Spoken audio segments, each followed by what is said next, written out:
Ukrainian journalist Stanislav Aseev was sentenced to 15 years in prison by the decision of so-called Supreme Court of so-called Donetsk People Republic in eastern Ukraine. And besides, he was deprived on his right to engage in journalistic activities for 2.5 years. We know that from Aseev already is for a few years behind the bars in Donetsk. There were numerous campaigns to release him by the Ukrainian journalist.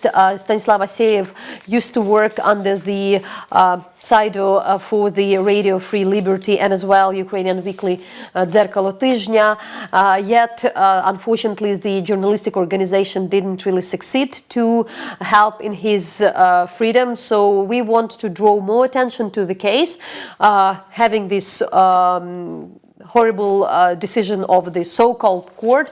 In order to explain what's going on in particular and why we really should care about the fate of Stanislav Aseev, I'll talk to Tetiana Yakubovych, who is the RFE RL journalist working with us. So, Tetiana, first of all, let us know how what we should expect after this and what are the conditions of the Stanislav Aseev.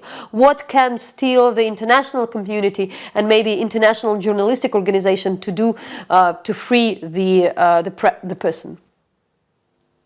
Hello, everybody. Of course, we should understand that this so-called sentence of court of DNR has no any legal meaning. Of course, we hope that maybe it is connected with some plans about exchange of prisoners, but we are not. We cannot say something exactly about that.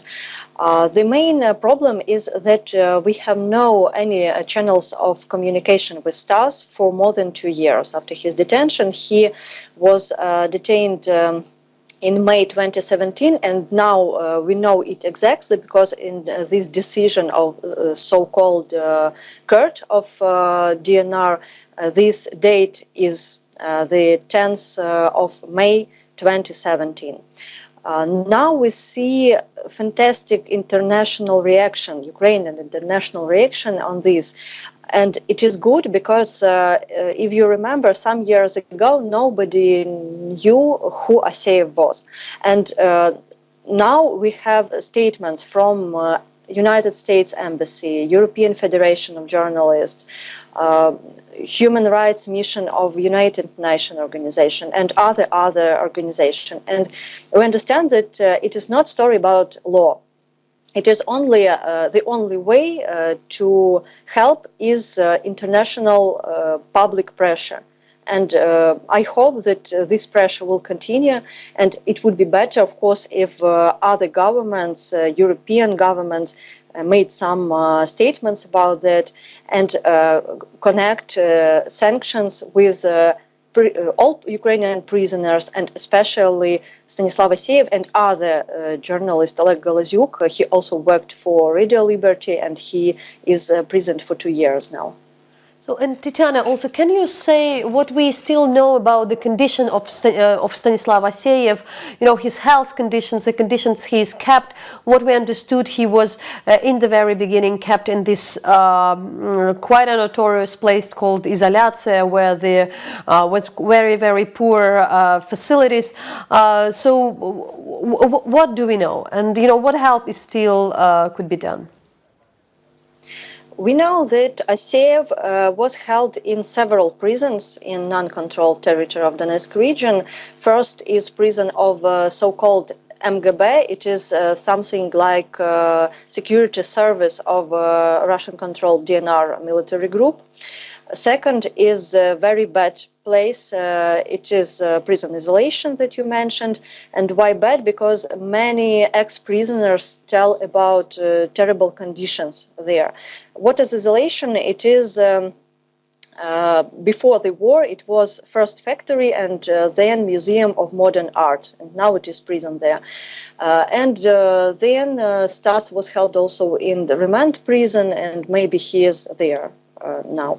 What about his health? Of course, we haven't got any information about that because we do not communicate, but I may say that Stanislav is not a person with strong health. For example, he had several bronchitis during the last winter after this detention, and conditions where people are held in prisons at non-controlled territory are usually very bad. It could be cold rooms, poor food, and in general, this situation when person is totally isolated from information causes strong psychological suffering for people because imagine we even cannot send letter or meet him or call there because there is no communication between these parts and no legal ways to communicate. If you know, in Russia, for political prisoners who was in Russia, at least we could write letters there. Thanks a lot for the information, and we want to draw more attention to the case of Stanislav Aseev as one of the many political prisoners still remaining and the war prisoners in so-called DPR and LPR. So remember, use this information.